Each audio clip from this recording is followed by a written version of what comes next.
नमस्कार सांग माने आज भिडियो रे मु आपण मानक पई मुसुमुसिया पोटल आलू भजा रेसिपी नहीं आसी। तो घरे थिबा साधारण सामग्री रे आमे एही स्वादिष्ट भजा बहुत सहज रे प्रस्तुत करि परिबा। तो थरे निश्चय बनातु आउ खातु एवं केमिति लागिला मते कमेंट करिकि जणातु।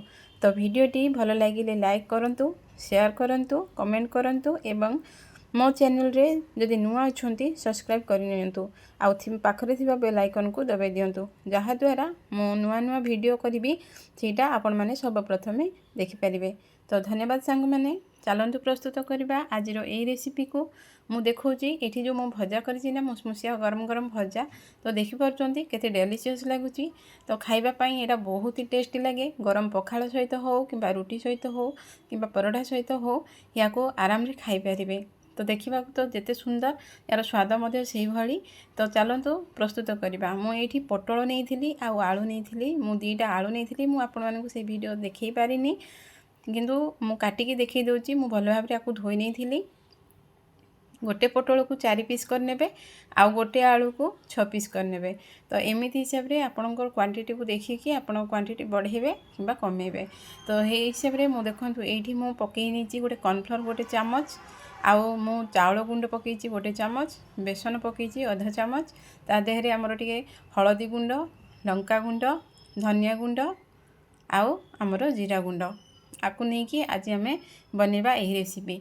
देखंतु एमिति हिसाब रे स्वाद अनुसार भी आपण माने एठी लुण नेबे स्वाद कहीं भजा पकेले ठीक से जानी पारिबेनी। तो यही क्वांटिटी को देखिले आपण माने ठीक भाव में जानी पारिबे। तो ये मु जयगुरु मसला भी टिके ऐड करनी आपण माने मसला गुंड एथरे ही ऐड करने कहीं भजा उपर पकेले आहुरी भल लगे मुसमुसिया लगे भजाटा। तो सब किसी मसला गोटे जगह ऐड करिकी एटा को एमती मिक्स करने मिक्स कले कौन ना भजाटा आमर सब आड़े पूरा पीकी रही मसला। तो भजाटा आमर बहुत ही भल लगे। आउ गोटे सिक्रेट जिनस ये पूरा बढ़िया गोटे गोटे ही रही मुझे तेल ऐड करछि आपण माने भी ये तेल ऐड करंतु आउ ट्राए करंतु थरे निहाती आपण मानक भल लगे। देखो सांग मैंने ये जेकोसी तेल आपण मैंने खाऊँ ना से तेल ही ऐड करेंगे आइदर सोरिष तेल हो कि रिफाइन तेल हो कि राइस ब्राइन तेल हो जेकोसी जहाँ भी आपण मैंने घरे यूज कर तेल ही ये ऐड करेंगे। एमती हिसाब से बहुत भल भाव में आपको मिक्स करने मिक्स करेंगे जिते मिक्स करेंगे ना यहाँ आमर मिक्स हो बढ़िया लगे। तो चलतु कड़े बसैबा मुझे कड़े बसई नहीं देखु आउ फ्लेमटा मुझे टिके हाई रखी कहीं मु कड़े गरम करी आ तेल को गरम करी आपण मैंने भी एमती हिसाब देखो मोर तेल गरम हो जाइए मुझे जीरा सोरिष नहीं आउ सुखा लंका तो बहुत ही भल लगी था भजारे से मु भजारे सुखा लंका नहीं आपण मैंने भी ये जदि चाहिए कंचा लंका नहीं पारे। ये मु गोटे बड़ पियाज काटी पियाजर सेप मु लंबा लंबा करी काटी एमती हिसाब से आपण मैंने पियाज को भी कट पिस करने आउ तेल भल भाव में गरम होता दरकार ना तो भजाटा भल लगे तापर स्लो आंच करके भजाटा भाजी ने। तो देखो सांग मैंने पियाजटा आमर ब्राउन कलर आसवा पर्यंत आम टे भाजी नेबा। पियाज अलरेडी मोर ब्राउन कलर पड़ी आसी मुझे जो गोलैकी रखी आमर पोटल को आलू को मसला सहित ताकू ऐड करनेबा। ये जमा भी पानी पकेबेनी ये जो कॉर्नफ्लोर आम पकईचे ना से आमर ऑटोमेटिक पानी बाहरी आसो आम ये जेहेतु लुण ऐड करें ना लुण पकेला माने कॉर्नफ्लोर पानी बाहर पड़ो। तो से ये जमा भी पानी ऐड करें।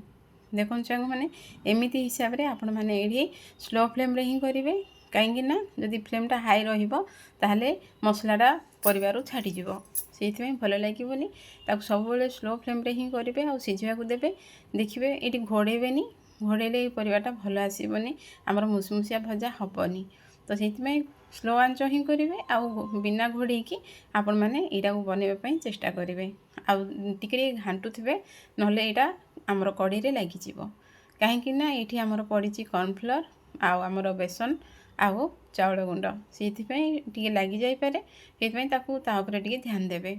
देखो केते बढ़िया भाव में मोर भजा रेडी हो गला प्राय देखा बहुत सुंदर लगुच सीझी जाइए भी बढ़िया भाव में देखिपार। तो यहाँ केते सुंदर लगुच खाइबा भी बहुत ही बढ़िया लगे देखिपारे तो बहुत माने अट्राक्टिव लगुच किंतु खाइबाटा से टेस्टी आउ पूरा मजेदार गरम गरम पखाल कि भात सहित एटा निहाती खाइबे। तो सांग माने ए रेसिपीटा आपण मानकु केमिति लागिला मते कमेंट माध्यम रे निहाती जणेबे आ सांग मानक सहित निहाती शेयर करिवे। पुणी आसीबी नुआ एक वीडियो सहित आपण मानक पाखकु।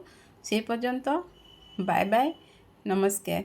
आपण मानक मतामत निहाती देबे जमा भी भूलिबेनी आउ चैनल रे निहाती भाव सब्सक्राइब करनेबे। सांग माने एथिरे देखि पाउछन तो केते पूरा डिलीशियस लागुची ए भजाटा। तो पुणी आसीबी एमिति नुआ एक रेसिपी नहीं कि से पर्यंत आपण माने मो सहित जोड़ी हेकि रुहंतु आउ केमिति लागिला मते कमेंट माध्यम रे निहाती जणेबे। बाय बाय जय जगन्नाथ नमस्कार।